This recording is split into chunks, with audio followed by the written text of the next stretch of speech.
इसलिए इतना प्रैक्टिकल मत होना कि अपनी माँ के, पिता के, भाई बहन, दोस्त, जो प्रेमी प्रेमिका है उनके इमोशंस के साथ खेलने लगो।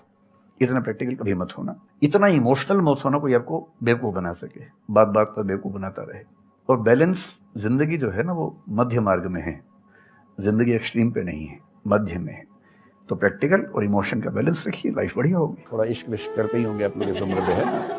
और नहीं भी करते तो करना शुरू कर दीजिए, बहुत जरूरी है। उसके बिना तो जीवन का क्या मतलब है? रोबोट और इंसान में जो थोड़े बहुत अंतर बचे हैं आज के दौर में, एक यही तो है कि आप इमोशनल बीइंग हैं और रोबोट इमोशनल बीइंग नहीं है। यदि इमोशंस ही नहीं है तो फिर क्या जिएंगे उसके? मैंने अपने बचपन से कठिन परिस्थितियां देखी हैं और मुझे इस बात का मतलब खुशी भी है कि मैंने परिस्थितियां ऐसी देखी, क्योंकि बिना मुश्किलें झेले आप ठीक इंसान बन नहीं सकते।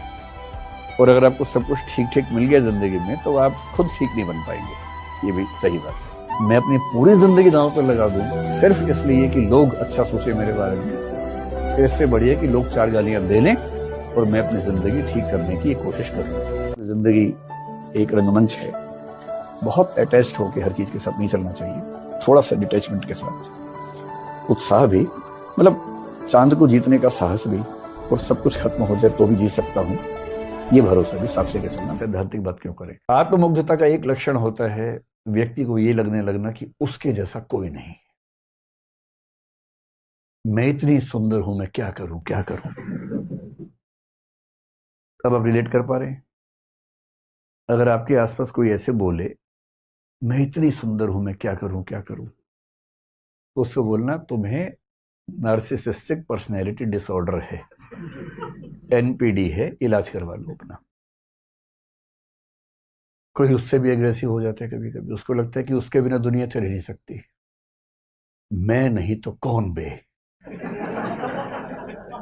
कुछ दिन पहले कोई रैपर है, मैं जानता नहीं, मैं रैप सॉन्ग सुनता नहीं हूं, तो किस कोई लड़की है वो मैं नहीं तो कौन बे गा रही थी, कुछ लोगों ने मेरा एक वीडियो साथ में चिपका दिया उसके। किसी से नाराजगी हो भी जाए ना, दुश्मनी दुश्मनी मत कीजिए, उसमें टाइम बहुत खर्च होता है। सबसे अच्छा होता है इग्नोर कीजिए। जिक्र क्या, जुआ पे नाम नहीं, इससे बढ़कर इंतकाम नहीं। सोचिए ही मत, अपनी जिंदगी में आगे बढ़िए, मस्त रहिए। Thank you sir. बैठिए।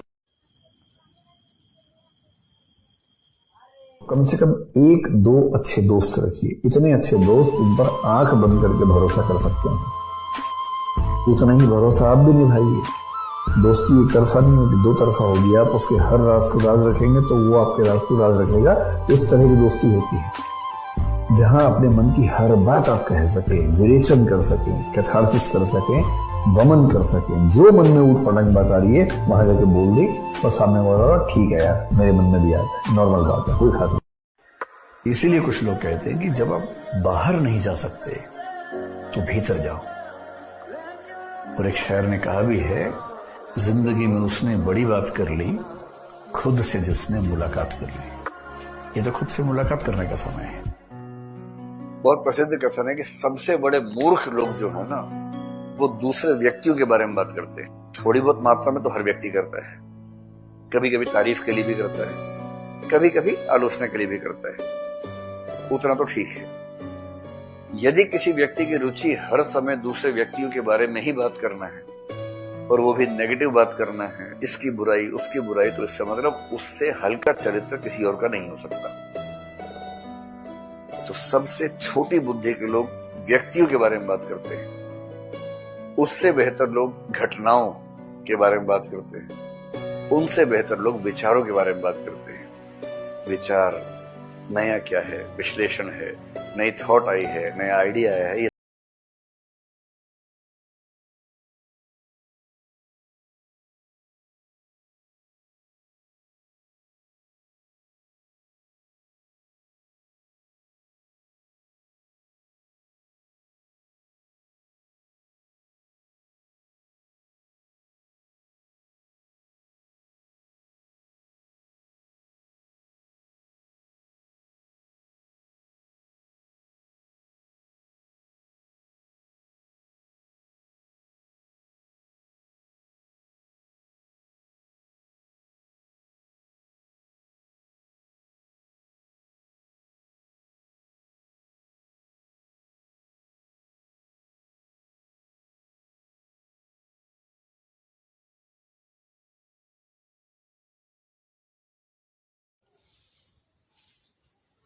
जो हमारे पास है वो हमें नजर नहीं आता, जो नहीं है वो नजर आता। इसलिए इसी बात को एक शेर में, बहुत प्रसिद्ध शेर में कहा गया है, दुनिया जिसे कहते हैं जादू का खिलौना है, मिल गया सो मिट्टी है, नहीं मिला वो सोना है। जिस व्यक्ति के अंदर विवेक होता है ना, वो आमतौर पर विनम्र हो ही जाता है। भारतीय परंपरा में कहा गया विद्या ददाति विनयम। अगर विद्या सच में है तो आप विनम्र हो ही जाएंगे।